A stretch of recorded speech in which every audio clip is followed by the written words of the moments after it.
తాకట్లో ఉన్న మీ బంగారాన్ని విడిపించి ఆ రోజు ఆన్లైన్ రేటుకి కొంటాం. Sharma gold company. భారతదేశంలో 2004 డిసెంబర్ 26న బంగాళాఖాతంలో సునామీ వచ్చింది. ఈ సునామీ భారత్ తో పాటు శ్రీలంక, థాయిలాండ్, ఇండోనేషియా లాంటి దేశాల తీర ప్రాంతాల్లో అతలాకుతలం చేసింది. సరిగ్గా 20 ఏళ్ల తర్వాత మరోసారి అలాంటి ముప్పు పొంచి ఉందా అన్న భయాందోళనలు నెలకొంటున్నాయి. ఎందుకంటే తమిళనాడు తీర ప్రాంతంలో మత్స్యకారులకు దొరికిన ఓ అరుదైన చేప ఇప్పుడు తీర ప్రాంత వాసుల్లో కల్లోలం రేపుతోంది. డూమ్స్ డే అనే చేప మత్స్యకారులకు చిక్కినట్లుగా తెలుస్తోంది. డూమ్స్ డే చేప అంటే ఎందుకంత భయపడతారు? పూర్తి వివరాలు చూద్దాం.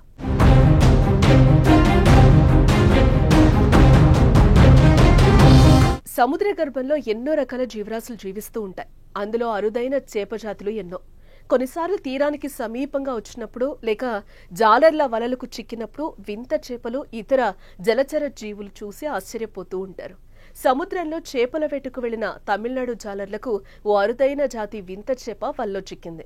జాలర్లకు చిక్కిన దాదాపు 20 అడుగుల పొడవున్న ఈ వింత చేప డూమ్స్ డే ఫిష్ జాతి చేపగా గుర్తించారు. పొడవైన శరీరంతో మెరిసే పొలుసులు కలిగిన డూమ్స్ డే ఫిష్ లోతైన సముద్ర జీవి. ఈ చేప ఒడ్డుకు రావడం అంటే సునామీ హెచ్చరికలే అని అంటున్నారు.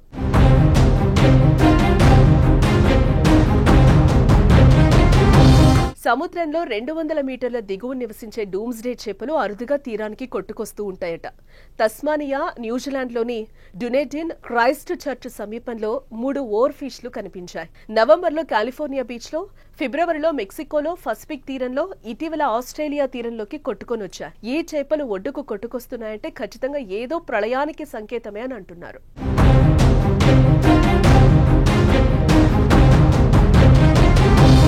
జపాన్ పురాణాల ప్రకారం డూమ్స్ డే అంటే ప్రళయ దినం అని అర్థమట.